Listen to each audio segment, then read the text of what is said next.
जय गुरुदेव। जय गुरुदेव नाम प्रभु का पावन नाम। जय गुरुदेव। स्वामी जी महाराज ने एक बार सत्संग सुनाते हुए बोले कि मन को साथ लेकर भजन ध्यान करो तो जीवात्मा की दिव्य दृष्टि खुल जाएगी। मथुरा जून 1966 बाबा जय गुरुदेव जी महाराज ने सत्संग सुनाते हुए कहे कि सब महात्माओं का निचोड़ है, जब पूरे महात्मा मिल जाए तो उनसे प्रेम करना चाहिए। जैसे मछली का पानी से होता है, ऐसे ही गुरु के साथ सेवक का और सेवक के साथ गुरु का प्यार होगा, तब पार उतरेगा। जो पार उतर गया है वहीं गुरु जीवों को पार उतारेगा। उसी गुरु से हमारा प्रेम होना चाहिए। प्रेम का मतलब ज्ञान। जब प्यार हो जाएगा तो उसको याद करो, उसकी बात मानोगे, उसे पाने की चाह रखोगे, तब तुम्हारी काम होगा। अगर प्यार नहीं, चाह नहीं, तो भजन भी नहीं बनेगा। स्वामी जी ने सत्संगियों के साथ अक्सर ऐसा होता है कि जब वो सिमरन पर बैठते हैं, नाम लेते हैं, तो ध्यान में कोई दूसरी चीज आ गई और सिमरन का खंडन होता रहता है। ऐसे ही ध्यान भजन में दूसरी चीजें ले जाओ, वो साधना छूट जाएगी। गुरु को पार करने से मतलब है कि हम उनको याद करते रहे और उनके रूपों को अपने अंदर पका ले। जब प्यार नहीं होगा तो न याद होगी और न ही रूप चित्त में बसेगा। ध्यान भजन सुमरन कुछ भी नहीं हो सकता। सुमरन पर बैठो या ध्यान भजन पर बैठो तो मन गुनगुनाने में लग जाता है और तरंगों में बह जाता है, तो वह ध्यान ठीक हुआ और ना भजन सुमरन ठीक हुआ। बस यूं ही बैठ गए और सोचा कि हमने साधना कर ली। यह साधना नहीं, दिखावा है। तुमसे बराबर कहा जाता है कि जब बैठो तो मन को रोक कर बैठो। बैठने से पहले यह संकल्प करो कि आज मन को कहीं जाने नहीं देंगे। जब ऐसा संकल्प करके बैठोगे तो मन थोड़ा बहुत रुकेगा। मन को रोकना ही तो साधना है। जहाँ मन रुका, सूरत अपना काम करने लगती है। सोचो और समझो। जहाँ तुम रह रहे हो यहाँ बहुत सोच समझकर होशियारी से रहो। सोचना समझना यह है कि हमारा असली काम क्या है, हम इस शरीर में क्यों आए। ये जितनी भी चीजें दिखाई देती है ये सब नश्वान है। यह शरीर भी नश्वान है। जब इसमें से सूरत निकाल दी जाएगी तो ये सब चीजें किसी के काम की नहीं रहेगी।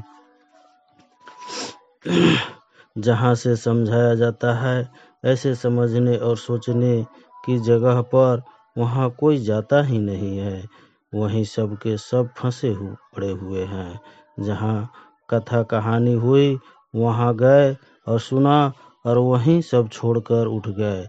फिर यही दुनिया के काम में झंझटों में लग गए। इसलिए सत्संग की बहुत जरूरत है। तुमने कथा कहानी को सत्संग समझ लिया तो वो सत्संग नहीं। सत्संग में तो समझाया जाता है कि कैसे भवजाल से छूटोगे, कैसे सूरत आज़ाद होगी। इसके लिए उन महापुरुषों की जरूरत है जो तुम्हें युक्ति बता सके, तुम्हारी मदद करे, तुम्हें अंतर में चलाए।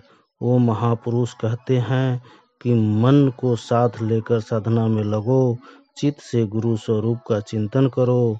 इतना काम करो, जब मन को साथ ले लिया तब अपनी चेतनता का ज्ञान होगा और सूरत की दृष्टि खुल जाएगी। गुरु दर्शन का फल गुरु दर्शन से महान लाभ होता है।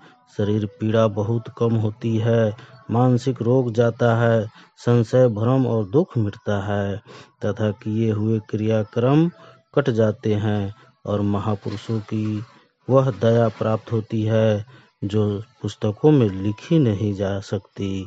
सूरत के ऊपर का मैल कट जाता है और मन पवित्र होता है। इंद्रिया भोगों की तरफ से हटकर घृणा करने लगती है। गुरु दर्शन से मालिक याद आता है जो तुम्हारे करीब बैठा है। अंतर की शिव नेत्र खुल सकती है। शिव नेत्र आँख खुलने का जब मैं उपदेश करता हूँ, उस समय लोग आश्चर्य में पढ़कर तरह तरह की बातें करने लगते हैं। कहते हैं कि कल युग में शिव नेत्र आँख खुलती ही नहीं है। जिस किसी का दिल चाहे, जिसके शरीर में ताकत है और जो समय देना चाहते हैं, उनकी शिव नेत्र आँख जरूर खुलेगी। हमारे पास आओ, हम आपको युक्ति बताएंगे। यह कार्य महान गुरु की दया पर निर्भर है। गुरु कृपा कर तुम्हें बुला रहे हैं। कहते हैं बुद्धि विद्या छोड़ो और जल्द आओ, समय निकलता जा रहा है, मृत्यु आ रही है। बहुत से लोग जो सत्संग में आकर उपदेश ले लेते हैं, वह बहुत जल्दी करते हैं कि अभ्यास में बैठते ही शीघ्र रस मिलने लगे। गुरु पर तान करते हैं और अपनी हालात नहीं परखते हैं कि हम में भी कितनी गुणवाने भरी है। अपनी कसर भी दूर नहीं करते हैं। गुरु पर एब लगाकर दूर होते हैं और कहते हैं कि गुरु ने दया नहीं की, हमको कुछ न करना पड़े, गुरु पार करे। मन को गुरु मोड़े और अंतर में नाम प्रकट कर जब वह साधना में बैठे तो गुरु उनके अंतर में तरंगे उठने देवे और उनकी हर प्रकार की संभाल करे। वह यह नहीं जानते कि गुरु की कृपा तीसरे तिल पर पहुंचकर होगी। गुरु तीसरे तिल के नीचे नहीं आते। अभ्यास गुरु की दया लेकर तुम्ही को करना होगा। अभ्यास के समय गुरु की दया गुप्त में काम करेगी। गुरु दया तीसरे तिल पर प्रकट होने लगती है। तुम गुरु को दोष न देकर जो गुरु कहे उसके अनुसार अपनी रहनी बना लो। प्रेम विश्वास दिन प्रतिदिन बढ़ाते चलो। कुछ दिन में तुम्हें दया मालूम पड़ने लगेगी। मेरा विश्वास है कि हर महात्मा के समय में लोग साधना न करते हुए उनकी बुराई देखने लगे। जो गुरु बतलाते हैं उसको ना करते हुए उसके विपरीत करने लगे। गुरु में एव देखते हैं, उन्होंने ऐसा क्यों किया, नहीं करना चाहिए। अनेक अवगुण निकालते हुए कल ने उन्हें बहकाया है, परंतु गुरु सब माफ करते हैं। शिष्यों के अवगुणों को कभी नहीं देखते। वह चाहते हैं कि इनमें कोई दुर्गुण न रह जावे और यह साफ हो जावे। जो शिष्य कहलाते हैं, जिनको गुरु के दरबार में मान मिलता है और हमेशा पास रहते हैं, उन्हीं के ऊपर भूत सवार होता है। वह गुरु में अवगुण देखने लगते हैं। यह नहीं जानते हैं कि गुरु समर्थ होते हैं।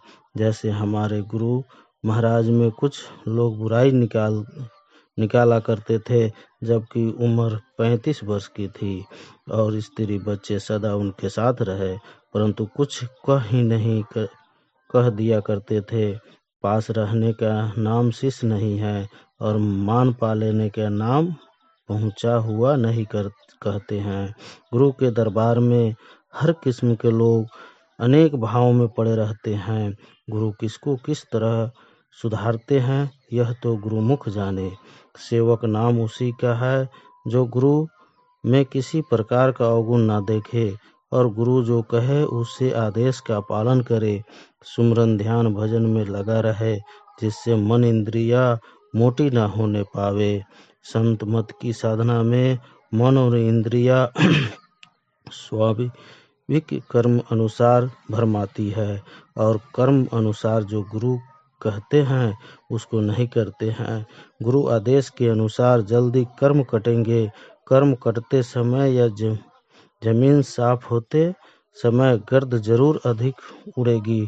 जमीन साफ करने वाले के कपड़े गंदे जरूर होते हैं और मुंह भी गंदा हो जाता है। इसी तरह से जब कोई सूरत शब्द की साधना करना शुरू करता है या नाम और स्वरूपों का सुमरण करता है, उस समय कर्मों की एक प्रकार की धूल उड़ती है, जिससे साधक के मन, इंद्रिय, बुद्धि भ्रष्ट हो जाती है और सब विचार साधक छोड़ देता है। गुरु मर्यादा से बहुत दूर होने लगता है, वचनों का उल्लंघन बार बार करता है। शिष्य एक प्रकार की जिद करने लगता है। यदि उस समय निकटवर्ती गुरु भाई उसे समझावे तो उससे सीखने लगता है और उसको भला बुरा कहने लगता है। गुरु की बात याद दिलाता है तो भी उसमें समझ नहीं आती है और अपने अवगुणों को देखता हुआ सुमरन, ध्यान, भजन छोड़कर बुराई तथा अनेक प्रकार की आलोचना में लग जाते हैं। संत मार्ग से बहुत दूर होकर फिर से काल के चपेट में पहुंच जाता है। गुरुद्रोही निंदक दुखी हुए न पावे मोक्ष। गुरु की निंदा स्वप्न में भी नहीं करनी चाहिए। समझ लो प्रेमियों, तुम्हारे हित के लिए कहता हूँ।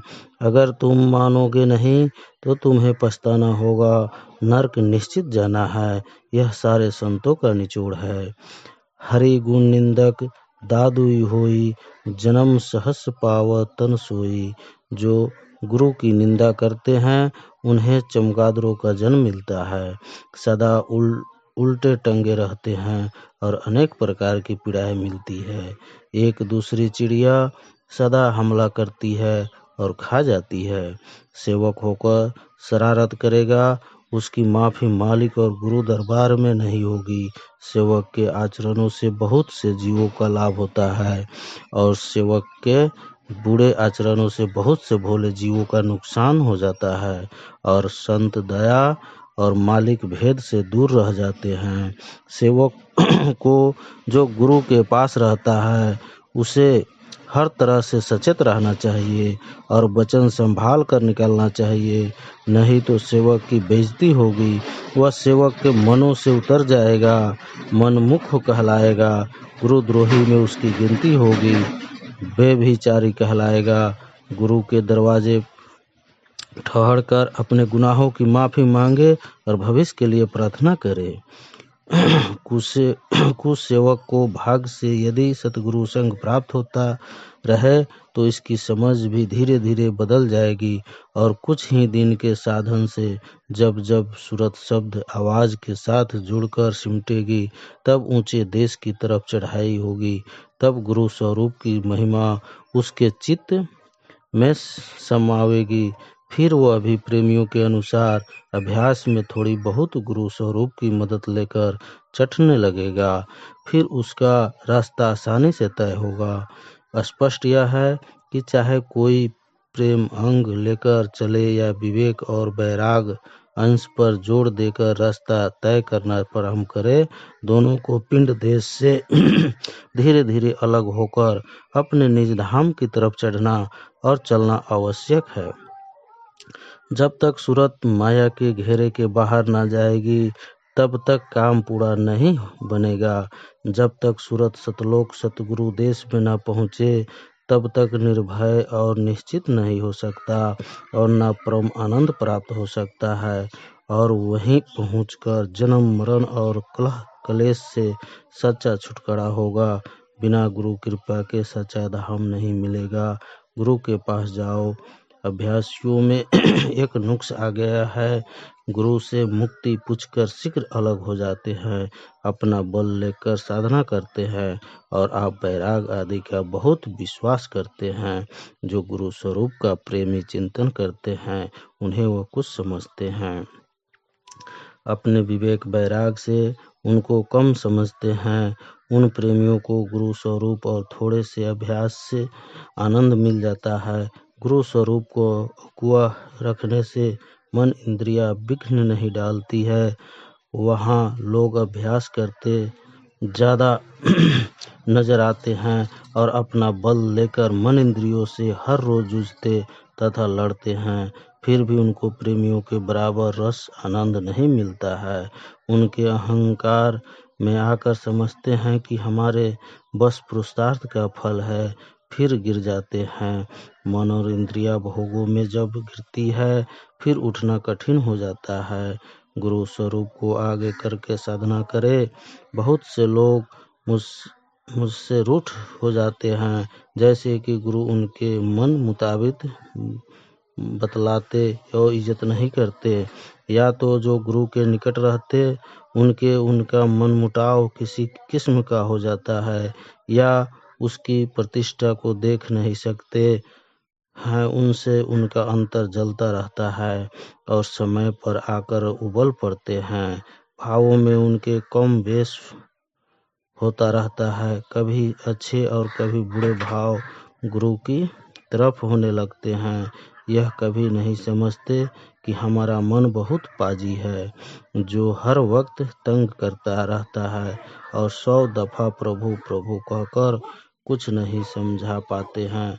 गुरु पूरा नहीं करेंगे और अंत अधूर समझेगा। ऐसे भी काल माया मन के चक्कर में रहते हैं। सभी मनुष्यों को मानो अनमोल अज्ञान तन मिला, मानो अनमोल ज्ञान मनुष्य शरीर में आकर जीव परमात्मा को भूल गया।